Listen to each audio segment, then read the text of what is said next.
Battle Through the Heavens. By Heavenly Silkworm Potato. Kabanata 36. The Comical Breakthrough. Mahirap paniwalaan na ang matikas na si Zon-Er ay magsasalita ng mga salitang babae. Ang kanyang alindog ay nagpagulong muli sa isip ni Xiaoyan. Tahimik na pinapuna muli ang kanyang sarili, sumagot si Xiaoyan sa nahihiyang tono. Pagkatapos, tumakas siya habang nasa ilalim ng nakangiting tingin ni Zon-Er. Habang pinapanood ang papaalis na si Xiaoyan, tinakpan ni Zon-Er ang kanyang bibig habang tumatawa. Pagkatapos, napakunot ang noo niya at pumunta sa isang lawa sa hindi kalayuan. Ang refleksyon sa lawa ay nagpakita ng magandang mukha na may matingkad na mga mata at mapuputing ngipin. Sa bawat galaw niya, may hindi maipaliwanag na alindog na umaakit sa isa. Napakaganda. Sa pag-ikot, isang nasisiyahang ngiti ang lumitaw sa mga labi ni Zon-Er. Sa hindi kalayuan, huminto ang isang pares ng mga binata na kababalik lang sa klan pagkatapos ng mga pakikipagsapalaran sa labas na nakabuka ang kanilang mga bibig. Bakas sa mga mata nila ang pagkagulat habang nakatulala na pinagmamasdan ang dalaga sa ilalim ng willow.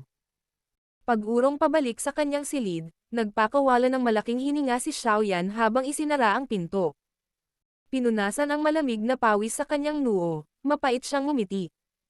Ang babaeng ito, kapag siya ay lumaki, malamang na siya ay magiging mas maganda pa kaysa kay Yafei sa auction.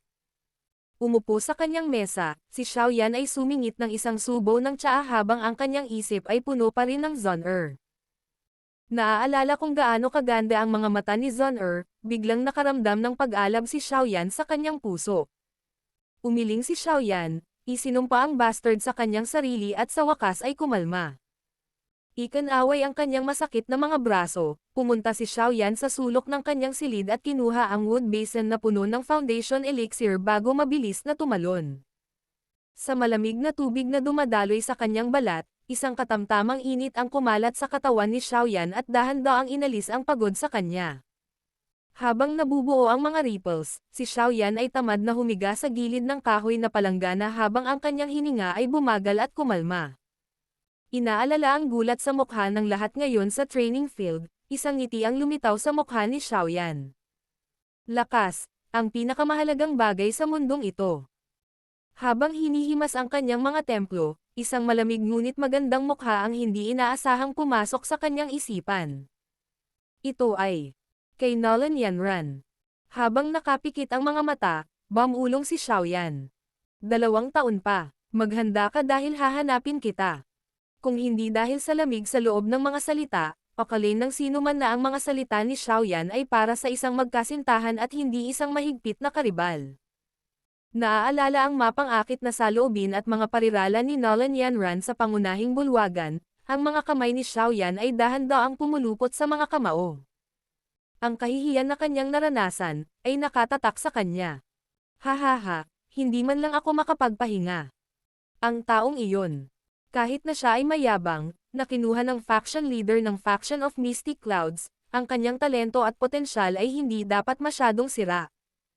Ang mga labi ni Xiaoyan ay gumawa ng malamig na ngiti. Huminga ng malalim, napagtanto ni Xiaoyan na sa tuwing naiisip niya si Nolan Yanran, magkakaroon siya ng bagong lakas na magtutulak sa kanyang limitasyon. Mabilis niyang binitawan ang kanyang tamad na posisyon at umupo ng tuwid sa loob ng wood basin. Ang kanyang mga kamay ay hamabi upang gumawa ng isang simbolo bago niya dahan-daang itinulak ang lahat ng mga iniisip sa kanyang isipan upang simulan ang pagsasanay. Mula noong pagsusuri noong isang araw, malinaw na naramdaman ni Xiaoyan na ang mga titig na ipinadala sa kanya ng mga angkan ay hindi na puno ng panunuya kundi puno ng paggalang. Sa mga bagong titig na ito na naranasan na niya 3 taon na ang nakararaan, si Xiaoyan ay kalmado at walang kibo nang hindi napupuno ang sarili dahil sa kung gaano siya ginagalang. Kinabukasan matapos ang eksaminasyon, nanatili si Xiaoyan sa kanyang salita at sinamahan si Zon-Er upang magsaya sa mga tanawin sa lungsod at sa kabundukan. Bukod sa kanyang ama, si Xiaozon, si Zon-Er ang pinakamalapit na tao sa loob ng angkan kay Xiaoyan at sa makatuwid, hindi maaaring tanggihan ni Xiaoyan ang alinman sa kanyang mga kahilingan. Pagkatapos ng isang nakaka-relax na araw, bumalik sa kalmado at maayos na estado ang buhay ni Xiaoyan. Magsasanay siya ng Dao technique sa likod ng mga bundok sa umaga, bago bumalik sa kanyang silid upang sanayin si Dao Chi sa natitirang oras at paminsan-minsan ay makipag-chat kay Zun-Er at sa kanyang ama. Simple at organisado ang kanyang buhay. Sa panahong ito, paminsan-minsan ay nakakasalubong ni Xiaoyan si Xiaomei habang naglalakad sa paligid ng angkan at nang marinig niya ang mahinang huni na senior brother Xiaoyan, nakangiti siyang sumagot at ilang dahilan para makatakas. Sa mga taong nag-iwan sa kanyang mga taon ng paghihirap, hindi na bumalik si Xiaoyan sa pagiging malapit sa kanila. Alam niya na ang mga biglang naging magalang at palakaibigan sa kanya dahil sa kanyang muling pagsilang na talento ay magiging isang malamig na estranghero sa sandaling mawala ang kanyang talento.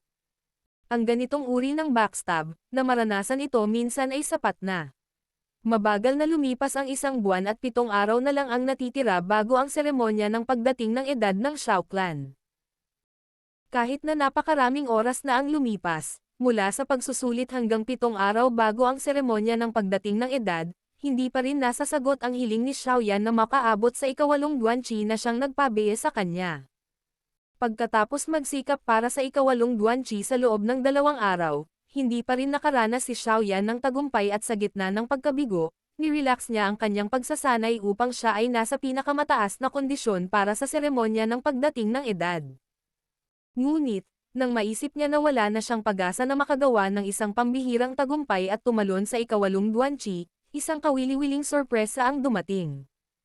Noong gabi na 2 araw bago ang seremonya ng pagdating ng edad, si Xiaoyan na nasa mahimbing na pagkakatulog ay biglang tumalon na parang nananaginip at bago pa man siya maghubad ng damit, tumalon siya sa wood basin na halos wala ng foundation elixir. Matapos maghirap ng kalahating gabi, sa wakas ay iminulat ni Xiaoyan ang kanyang mga mata, inaantok pa rin, at pagkatapos.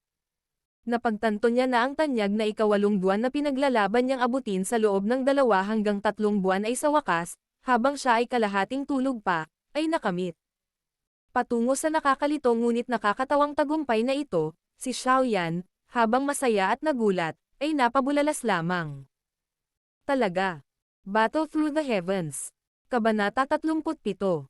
Xiaoyu. Kung nais ng isang angkan na umunlad sa paglipas ng mga taon, ang pinakamahalagang salik ay ang sigla ng angkan. At ang sigla ng clan ay ang nakababatang henerasyon ng clan, ang bagong dugo ng clan. Tanging sa tuloy-tuloy na supply ng bagong dugo lamang makakatakbo ng maayos ang isang angkan, isang malaking makina. Sa makatuwid, ang seremonya ng pagdating ng edad, ay isang malaking araw para sa bawat clan, kabilang ang Shao Clan. Bilang isa sa nangungunang 3 angkan sa Wutan City, ang seremonya ng pagdating ng edad ng Shao Clan ay nakakuha ng atensyon ng karamihan sa mga puwersa sa lungsod at ang mga may magandang relasyon sa Shao Clan ay dumating pa upang panoorin ang seremonya. Kasama si Zun-Er sa ilalim ng lilim ng isang malaking totoo, si Xiaoyan ay nakaka-relax na nakaupo. Pinaikit ni Xiaoyan ang kanyang mga mata habang nakatingin sa malaking platform sa gitna ng training field. Ang plataporma ay gawa sa malalaking blok ng tabla at espesyal na ginawa para sa seremonya ng pagdating ng edad na malapit nang mangyari. Iniwan ng tingin ni Xiaoyan ang bakanteng kahoy na plataporma at pumunta sa mga taong hindi bahagi ng Shao Clan ngunit nandoon pa rin upang saksihan ang coming-of-age ceremony. Nang may pag-aatubili, sinabi niya. Mayroong ilang tao.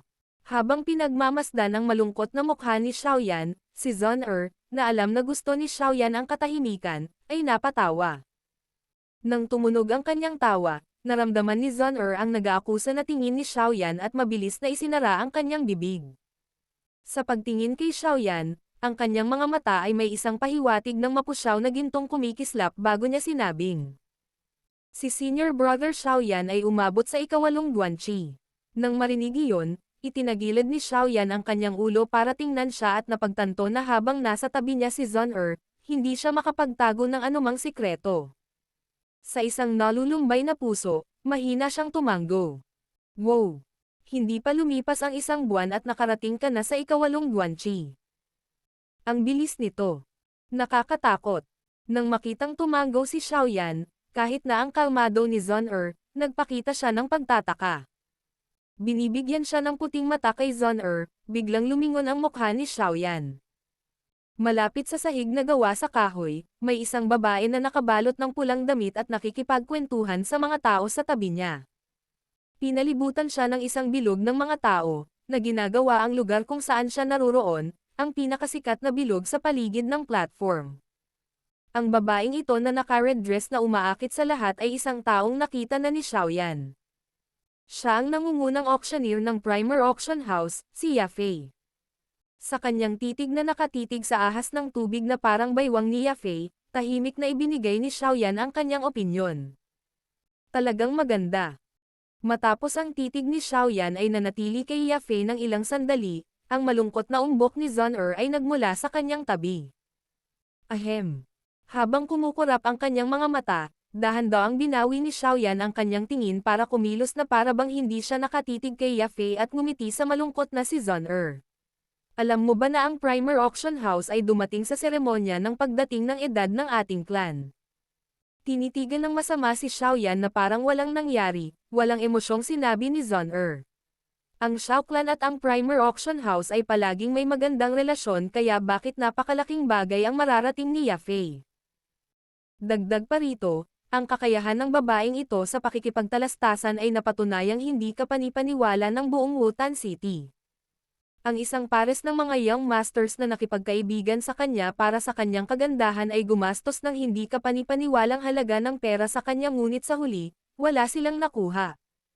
Kung gusto ni Senior Brother Xiaoyao na subukang gayumahin siya, ang masasabi ko lang ay mag-ingat. At, hindi ka papahiram ng pera ni Zun para sa mga bagay na iyon. Nang marinig iyon, mapait na ngumiti si Xiaoyan. Kahit na iniisip ko ang mga bagay na iyon, kailangan niya, kahit papaano, kilalanin ako.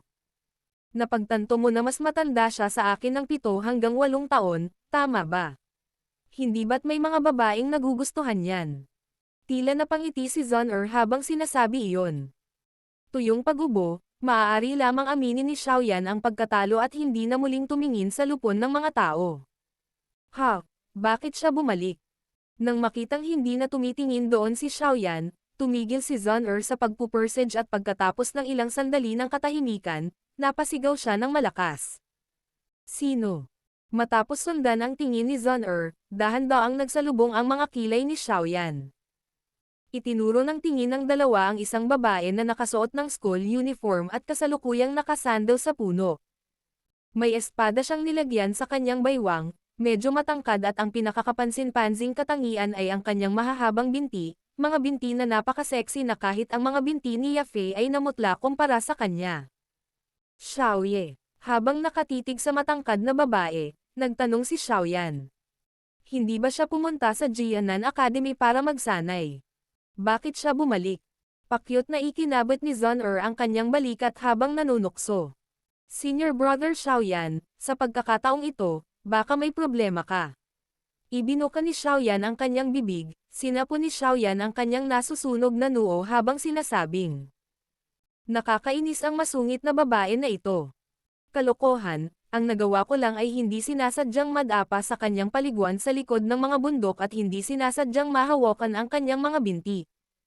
Sinubukan niya akong patayin sa halos 1 taon pagkatapos noon. Hihihi, ang katawan ng isang babae ay hindi dapat hawakan ng walang ingat. Nang marinig ang kwento ni Xiaoyan, tinakpan ni Zun ang kanyang bibig habang siya ay humahajijek.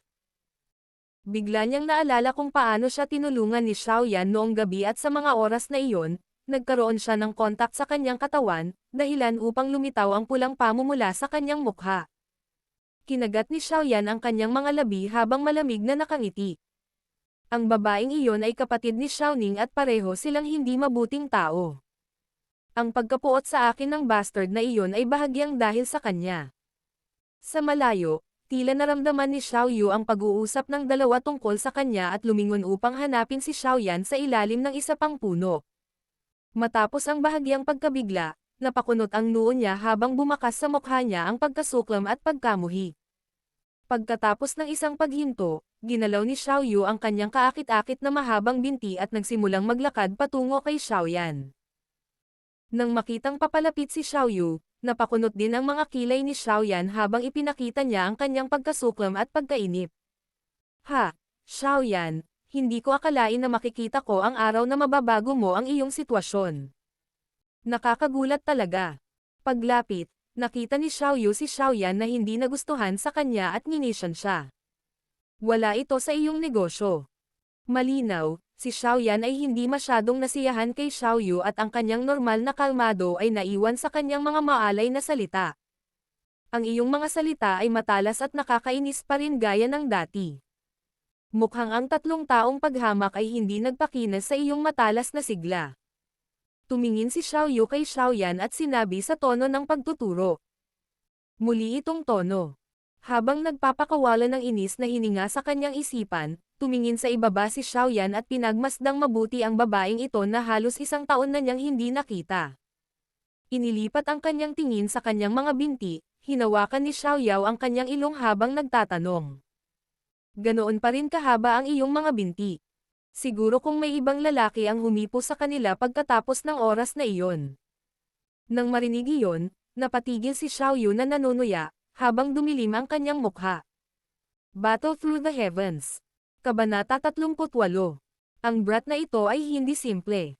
Ang mga salita ni Xiaoyan ay tumusok sa mahinang bahagi ni Xiaoyu at nang maglaon, sa isang fit, inilagay ang kanyang kamay sa kanyang espada na nasa kanyang baywang. Nang may panunuya, yumuko si Xiaoyan at tamad na sinabi. Gusto mo bang lumaban? So ano? Hinigpitan ni Xiaoyu ang kanyang hawak sa kanyang espada habang pilit na pinipigilan ang kanyang salpok na tanggalin ito at simulan itong sipin si Xiaoyan. Nang may panunuya, tinuya niya. Kahit na bumalik ang iyong talento, bakit ito mahalaga? 3 taon na ang nakalilipas, ako, si Xiaoyu, ay maaaring magpatakas sa iyong buhay at pagkatapos ng 3 taon, magagawa ko pa rin ito. Tumalon ang mga kilay ni Xiaoyan habang nakatingin siya sa light purple school uniform ni Xiaoyu kung saan may 3 gold star sa kanyang dibdib. Ang mga bituin na ito ay kumakatawan sa lakas ni Xiaoyu, isang 3-star daw siya. Mukhang hindi nasayang ang taon niya sa academy. Saan nakatingin ang maruruming mata mo? Nang makita kung saan nakatitig si Xiaoyan, mas lalong nagdilim ang madilim na mukha ni Xiaoyu. Hindi ka ba nagsusuot ng ganyan para mapansin ka ng mga tao? Hinawakan ni Xiaoyan ang kanyang ilong. Ang kanyang mga salita na walang ingat na sinabi, ay naging sanhi ng paglundag ni Xiaoyu sa galit. Bastos. Nagngangalit ang kanyang mga ngipin, si Xiaoyu na nasa kanyang limitasyon sa wakas ay hinugot ang kanyang espada gamit ang isang klang. Itinutok ang kanyang espada kay Xiaoyan, sinabi niya. Sa tingin mo ba ay natatakot akong putulin ang iyong dila? Nakatitig sa kumikinang na espadang bakal sa kanyang harapan, hindi man lang kumurap si Xiaoyan nang sabihin niyang. Bakit hindi mo subukan? Habang nagsasalita, bahagyang kumukulot ang kanang kamay ni Xiaoyan habang dahan-daang nabuo ang pumipintig na vortex. Sa 3 Zuan level daw techniques, si Xiaoyan ay hindi masyadong natakot sa isang 3-star daw siya. Habang pinagmamasdan ang dalawa na malapit ng magbugbugan, si Zon sa gilid, ay walang magawang umiling. Habang nakatingin siya sa malayo, ngumiti siya habang inaalerto sila. Paparating na sila Tito Xiao. Nang marinig ang mga salita ni Zon nagsalubong ang mga kilay ni Xiaoyu at nilinggan niya ang kanyang ulo upang makita si Xiaozon na nagmamadaling lumapit na may pangit na mukha. Hindi magtatagal ang swerte mo. Pagkatapos ng malamig na singgol, ibinalik ni Xiaoyu ang kanyang espada sa scabbard nito at tumalikod. Sa paghakbang pasulong gamit ang kanyang mahahabang paa, huminto si Xiaoyu sa harap ni Zon at sinabing, Junior Sister Zon ang iyong talento at kagandahan ay parehong top class ngunit dapat kang lumayo sa ilang mga tao o baka mabahiran ka ng ilang masamang ugali. Huli na ang lahat para sa pagsisisi. Patungo sa tip ni Xiaoyu, ngumiti si Zon habang sinasabi. Salamat sa paalala ni Senior Sister Xiaoyu ngunit sa tingin ni Zon ay mahusay si Senior Brother Xiaoyan. Nang marinig ang makahulugang mga salita ni Zon nagbago ang kulay ng mukha ni Xiaoyu habang pinagmamasdan niya ang nakangiting Zon Sa wakas, malalim na sinabi ni Xiaoyu. Kapag umalis ka sa angkan, malalaman mo kung gaano kalaki ang mundo. Maraming mga tao na mas mahuhusay kaysa sa kanya, kung makatagpo ka ng taong nagpapatibok ng iyong puso, kung gayon. Senior Sister Xiaoyu, Masyado kang nag-iisip. Hindi naniniwala si Zon-er na may mangyayaring ganyan.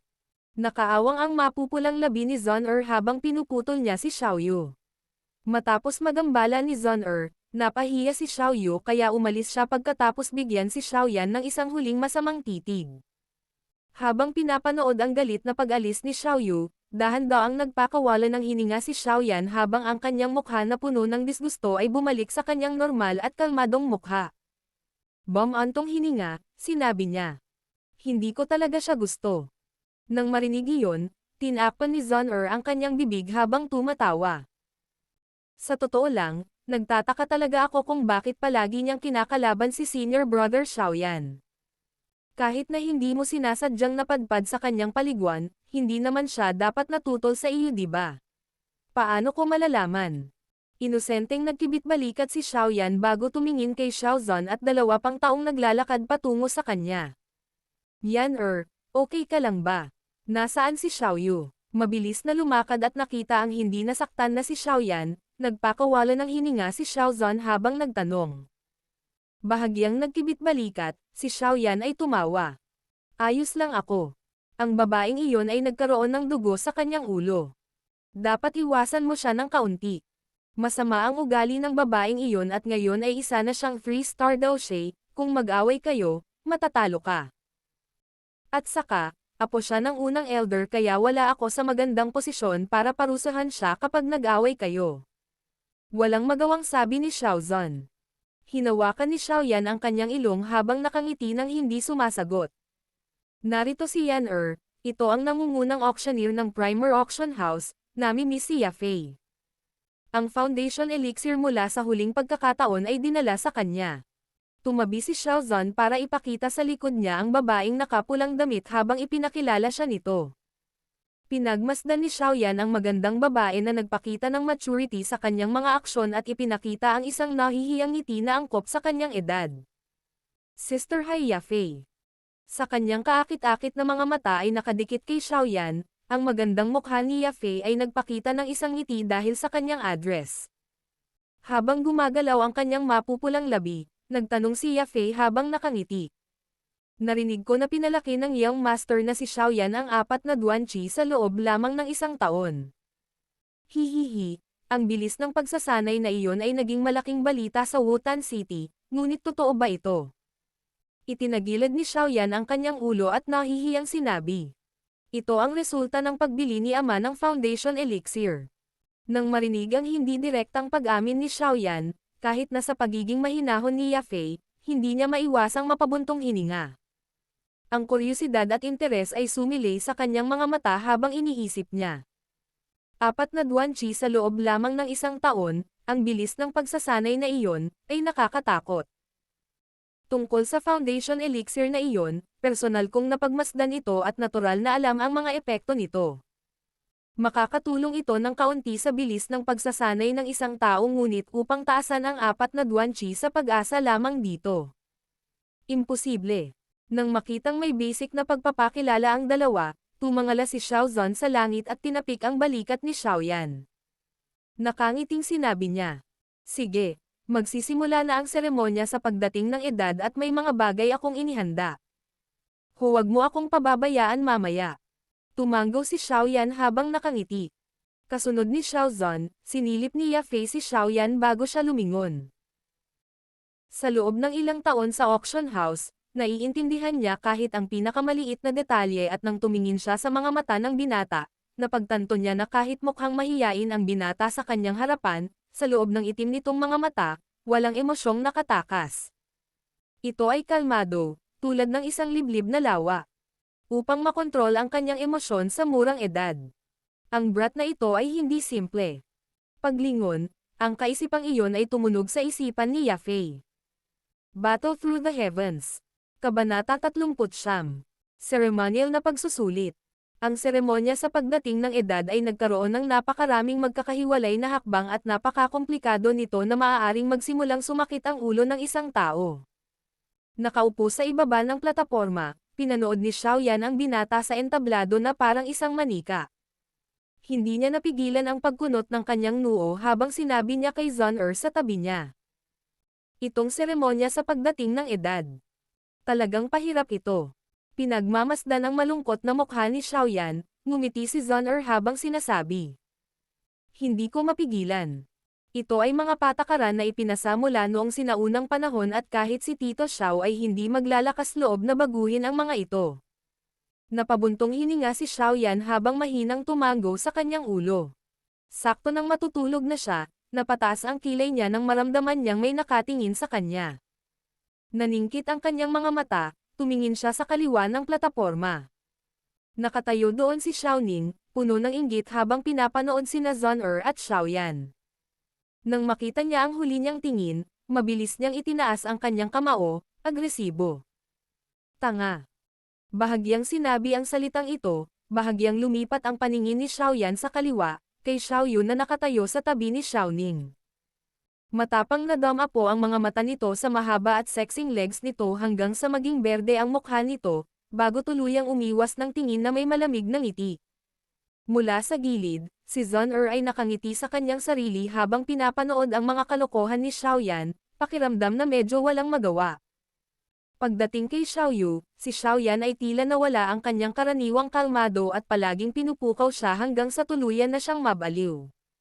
Nakahiga sa malamig na upuang kahoy, ninanamnam ni Xiaoyan ang matamis na amoy ng dalaga sa tabi niya, habang naghihintay na nakapikit. Nang umabot na sa kalahati ang seremonya sa pagdating ng edad, sa wakas ay si Xiaoyan na. Nang makarinig ng sigaw mula sa entablado, lahat ng nasa guest platform ay tumingin kay Xiaoyan na may mausisa o kahina-hinalang mga mata. Para sa karamihan sa kanila, isang malaking bahagi ng dahilan kung bakit sila narito sa seremonya ng pagdating ng Xiao Clan ay upang tingnan ang kabataang nagdulot ng kaguluhan sa Wutan City at upang makita kung siya ay tulad ng inilarawan sa mga alingawngaw. Dahan-daang iminulat ni Xiaoyan ang kanyang mga mata at ang mga titig mula sa buong paligid ay nagparamdam sa kanya na isa siyang unggoy sa zoo, dahilan upang umiling siya bilang pagbibitiw. Sa isang mahinang buntong hininga at isang maluwag na mukha, dahan-dahang humakbang si Xiaoyan sa platform sa ilalim ng mga tingin ng lahat. Ang seremonya ng pagdating ng edad ay ginanap ng pangalawang nakatatandang si Xiaoying. Bagamat hindi kailanman binigyan ng pangalawang elder si Xiaoyan ng kahit na anong pakikiramay, bihira siyang gumawa ng paraan para asarin si Xiaoyan. At saka, mula pa noong araw ng preliminary exam, medyo nanlambot na siya. Kahit papaano, hindi na makikita sa matandang kulubot na mukha ang pangungutya na kanina ay malinaw na ipinakita sa kanyang mukha. Sa isang masalimuot na ekspresyon sa kanyang mga mata, napabuntong hininga si Xiaoying sa kanyang puso habang pinagmamasdan ang kabataang ito na binaligtad ang mga talahanayan sa kanyang buhay. Medyo nanginginig ang kanyang mukha habang kinukuha ang mga materyales na kailangan para sa seremonya bago naglakad patungo kay Xiaoyan. Sa pagtingin sa pangalawang elder na naglalakad palapit sa kanya, naalala ni Xiaoyan ang nakaraang makulit at nakakainip na seremonya at nagkaroon siya ng migraine. Sa mapait na ngiti, ipinikit niya ang kanyang mga mata at hinintay ang kanyang kapalaran. Sa paningin ng lahat, si Xiaoyan ay nakatayong parang tulala sa loob ng kalahating oras bago tuluyang natapos ang komplikadong burokratikong eksena. Sa isang buntong hininga sa kanyang puso, binuksan ni Xiaoyan ang kanyang mga mata. Sa pagtingin sa iba't ibang pampalasa na nakapalibot sa kanyang katawan, inilibot niya ang kanyang mga mata sa dilim. Nang matapos ang lahat ng masalimuot na hakbang, pinunasan ng pangalawang elder ang pawis sa kanyang noo at lumingon sa monumento ng itim na bato na sumisigaw. Ceremonial Test. Ang ceremonial test ay pareho sa nakaraang buwan na pagsusulit na paunang pagsusulit lamang. Ang motibo ng nakaraang pagsubok ay upang hayaang mapili ang mga elite ng angkan, upang may sigawan nila ang aktwal na seremonya ng pagdating ng edad sa pangunahing yugto, habang ang natitirang bahagi ng ikapitong buwan at mas mababa sa mga miyembro ng clan ay magkakaroon lamang ng isang mas simpleng seremonya na medyo magulo. Ang ceremonial test ay mas tumpak kumpara sa preliminary test dahil sa pagkakataong ito, ang pagsusulit ay personal na sinuri ng 2-star daw Grandmaster, pangalawang elder ng Xiao Clan. Ipinakita nito kung gaano kaseryoso ang seremonya sa pagdating ng edad. Sa sigaw ng pangalawang matanda, ang mga naiinip sa kanilang pag-iisip ay biglang tumutok habang itinoon ang kanilang atensyon sa plataporma. Sa plataporma ng mga panauhin, Halos lahat ng nakaupo doon ay nakatingin din sa binata na nakaitim na damit. Ang layunin ng kanilang pagbisita ngayon ay upang kumpirmahin kung ang binata na gumalaw sa buong Wutan City 4 na taon na ang nakakaraan ay muling pukawin ang Wutan City. Hindi pinapansin ang nagbabagang mga tingin sa paligid, kalmado si Xiaoyan habang naglalakad siya papunta sa itim na monumento. Habang pinagmamasdan ang kalmadong si Xiaoyan, ang tuyong kamay ng pangalawang elder ay dumampi sa Black Monument habang ang isang hibla ng kanyang Daochi ay itinulak dito upang subukan ito. Pagkatapos, humakbang siya sa gilid at sumama sa iba sa pagtitig kay Xiaoyan. Kahit na naroon siya sa nakaraang pagsubok, hindi niya maiwasang magtaka. Nakarating ba talaga ang batang ito sa ikapitong Duanqi?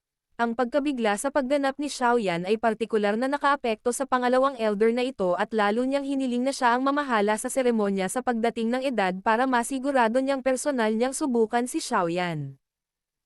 Hindi pinansin ang nagtatanong na tingin ng pangalawang elder, dahan-daang dumampi ang kamay ni Xiaoyan sa itim na monumento. Habang pinapanood si Xiaoyan na hinawakan ang monumento, hindi napigilan ni Xiaoyun na kumunat ang kanyang mga kilay habang iniikot ang kanyang ulo para bamulong kay Xiaoning.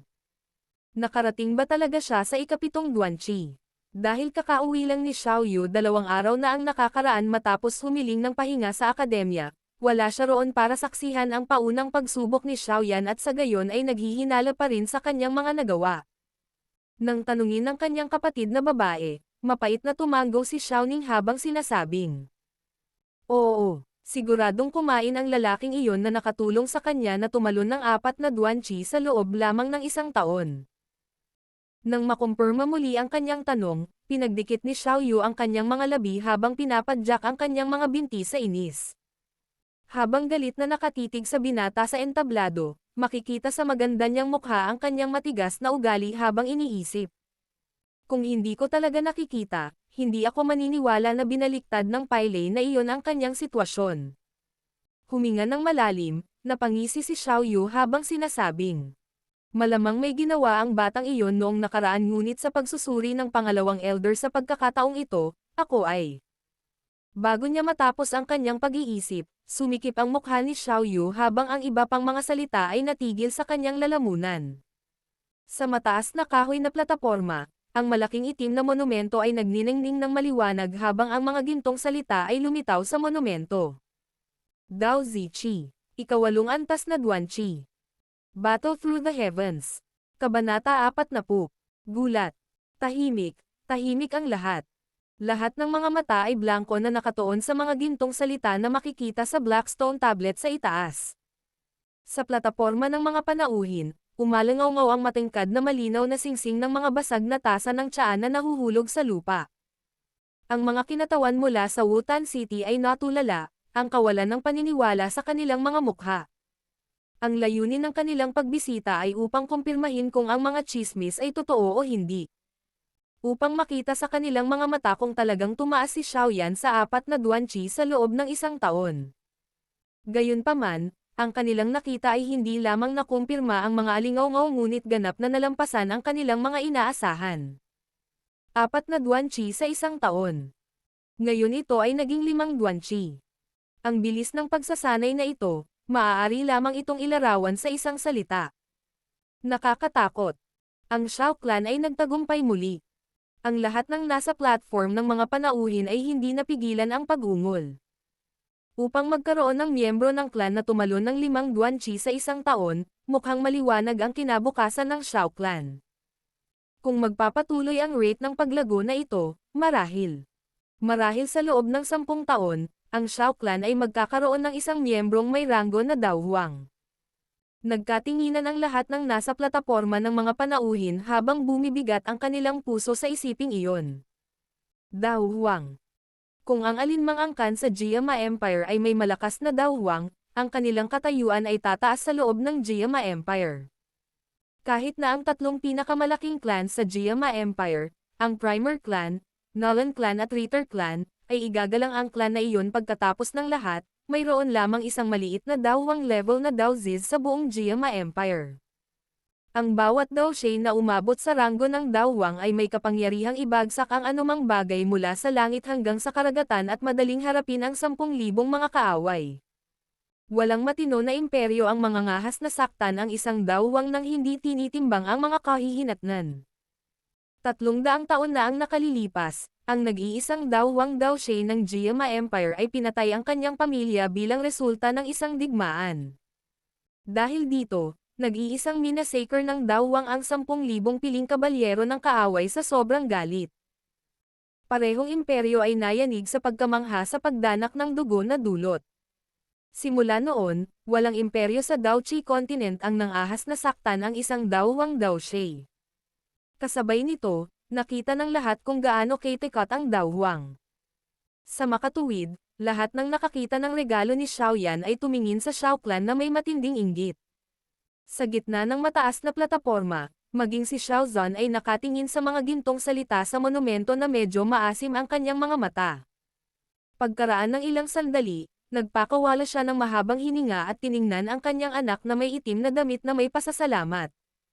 Ang pinakamagandang desisyon sa buhay ko ay ang hindi lumikha ng pagkabalisa sa pagitan namin ni Yan Er. Bilang ama ni Xiaoyan, alam na alam ni Xiao Zhan ang ugali ng kanyang anak.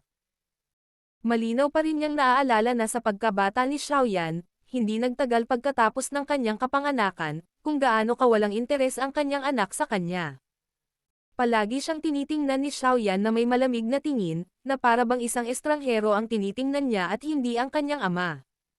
Sa kabutihang palad, sa paglipas ng mga taon, ang malamig at hiwalay na tingin kay Xiao Zhan ay naging mainit, habang ang pangangalaga at pagmamahal ni Xiao Zhan.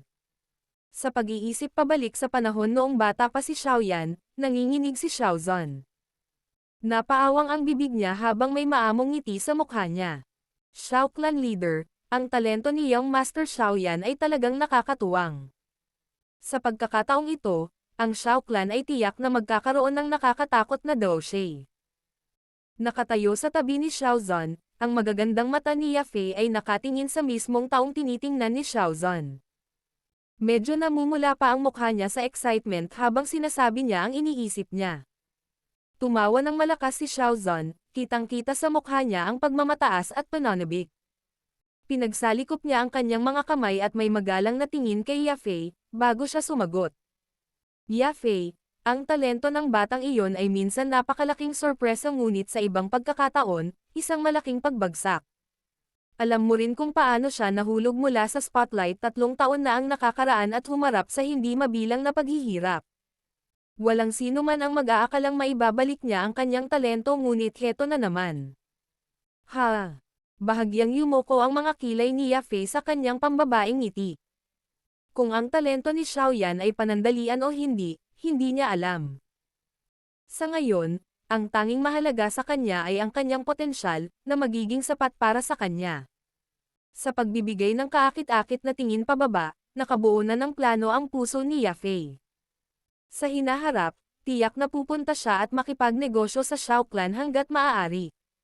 Sa ilalim ng ceremonial platform, ibinuka ni Xiao Yu ang kanyang bibig na may matigas na mukha. Gulat na tinitigan niya ang Black Monument habang humihinga ng malalim. Bigla niyang binutukan si Xiao Ning. Hindi mo ba sinabi na siya ay ikapitong Duanqi? Paano siya mas mataas? Ilang beses na bamuka ang bibig ni Xiao Ning bago siya inosenteng bamulong. Noong nakaraang buwan ay ikapitong buwan na siya. Ngayong buwan, siya, tila nagkaroon ng tagumpay. Upang pumunta mula ikapitong buwan hanggang ikawalong buwan sa isang buwan. Paano iyon posible? Kahit na ibalik ng brat na iyon ang kanyang dating talento, hindi siya makakapagsanay ng ganito kabilis. Bulalas ni Xiao Yu. Ang tumalon ng 5 buwan sa loob ng 1 taon. Dapat mamatay ang munting brat. Ang ganitong uri ng bilis ay makakalaban sa halimaw na babae sa Jianan Academy.